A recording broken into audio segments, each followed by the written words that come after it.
अल्लाह ही अल्लाह किया करो, दुख न किसी को दिया करो, जो दुनिया का मालिक है नाम उसी का लिया। अस्सलामु अलैकुम वरहमतुल्लाहि वबरकातुहू। आइए दोस्तों, बड़ी चौंकाने वाली खबर लेकिन बड़ी अफसोसनाक खबर सामने आ रही है कि बीजेपी के 3 रेपिस्ट गिरफ्तार कर लिए गए। जी हां, गिरफ्तार कर लिए गए। खुशी की खबर है, लेकिन अफसोस की खबर यह है कि इनको गिरफ्तार करने में 60 दिन लगे हैं। 60 दिन लगे हैं। रेप किया एक बेटी का, और रेप भी गन पॉइंट पर रेप किया। और इन बीजेपी के इन तीनों जवानों ने, जो बीजेपी आईटी सेल के कार्यकर्ता है और जिम्मेदार है, जी हां, और 60 दिन इसलिए लगे हैं क्योंकि कहा जा रहा है कि वजीर आजम नरेंद्र मोदी के भी बड़े करीबी है। नरेंद्र मोदी के साथ भी फोटो नजर आ रहा है। जी हां, उत्तर प्रदेश के वजीर आला योगी आदित्यनाथ के साथ भी ये नजर आ रहे हैं। और फिर यही नहीं, बीजेपी के राष्ट्रीय अध्यक्ष नड्डा के साथ भी नजर आ रहे हैं, और लाडली बहनिया स्मृति ईरानी के साथ भी नजर आ रहे हैं। तो खुली बात है कि जब इतने बड़े बड़े लोगों से ताल्लुक है, कनेक्शन इतना मजबूत है, बीजेपी आईटी सेल। अच्छा, ये भी पता चल गया कि आईटी सेल सिर्फ नफरतें नहीं फैलाती है, झूठी खबरें नहीं फैलाती है। आईटी सेल के बीजेपी के जवान रेप भी करते हैं। और कहां हुआ यह rape? BHU Banaras Hindu university में पढ़ने वाली एक बेटी का इन लोगों ने रेप किया। और 60 दिन के बाद जब इनको गिरफ्तार किया गया तो इनकी गिरफ्तारी पर कांग्रेस ने जबरदस्त अंदाज में सवाल उठाए हैं। देखो, इन तीनों बीजेपी के रेपिस्ट जवानों के चेहरे आपको स्क्रीन पर नजर आएंगे। गैंग रेप के तीनों आरोपी, नाम क्या बताया जा रहा है? देखिए, दैनिक भास्कर की रिपोर्ट आई है। एक का नाम है कुणाल पांडे, जो संयोजक है बीजेपी आईटी सेल वाराणसी महानगर का। सक्षम पटेल, जी हां, जो सह संयोजक है बीजेपी आईटी सेल वाराणसी महानगर का।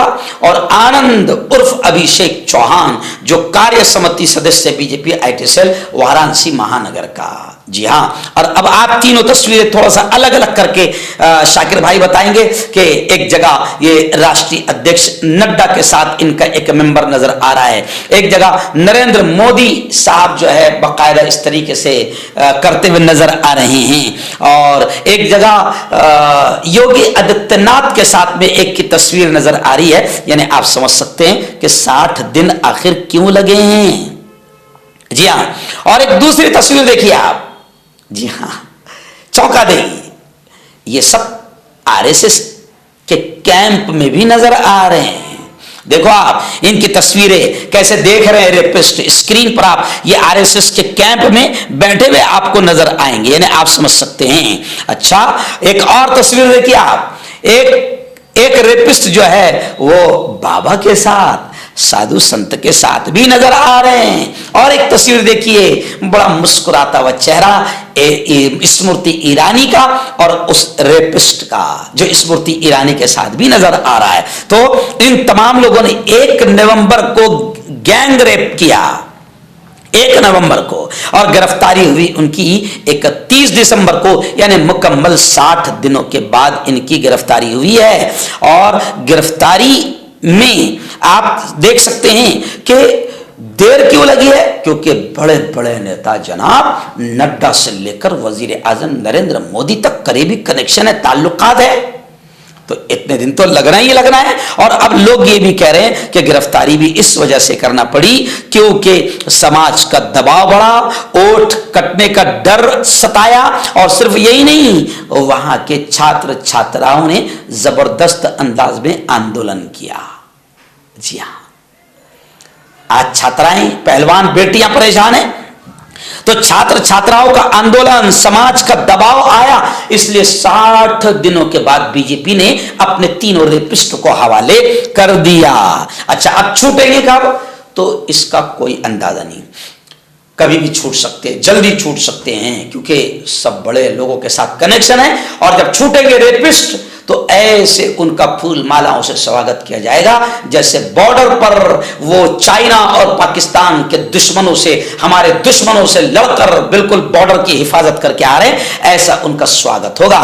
तो ये वही बीजेपी के लोग हैं, जी हां, कार्यकर्ता है उसी बीजेपी के जो बीजेपी बेटी बचाओ का नारा लगाती है। और इन 9 सालों में कितनी बेटियों का रेप हुआ है आप अंदाजा लगा सकते हैं। और रेप करने वालों में बीजेपी के बड़े बड़े सदस्य और नेता मिल रहे हैं, जिनमें ये 3 जवान भी शामिल हैं। जी हां, इस मामले में उस बेटी ने मजिस्ट्रेट के सामने बयान दिया था, जिसके बाद 8 नवंबर की रात, यानी पूरे 9 दिन के बाद, 8 दिन के बाद वाराणसी पुलिस ने, जी हां, बेशर्मी के साथ आप सुनिए उनकी खबर कि वाराणसी पुलिस ने छेड़छाड़ के मामले में इज्तिमाई इस्मत दरी और यरगमाल बनाने की दफा शामिल की। वाकई की दूसरी सुबह यानी 2 नवंबर को इस दरिंदगी की और इस बर्बरता की खबर जब बनारस हिंदू यूनिवर्सिटी के तलबा में जंगल की आग की तरफ फैल गई, तो उसके बाद हजारों स्टूडेंट सड़कों पर निकल आए और कैंपस में धरना दिया। उसके बाद पुलिस की जानिब से कार्रवाई की का यकीन दिलाया गया, तलबा ने एहतजाज खत्म कर दिया, मगर फिर भी बड़े बड़े लोगों का कनेक्शन था, इसलिए गिरफ्तार होने में 60 दिन लगे हैं, जिसको लेकर कांग्रेस ने सवाल उठाए हैं।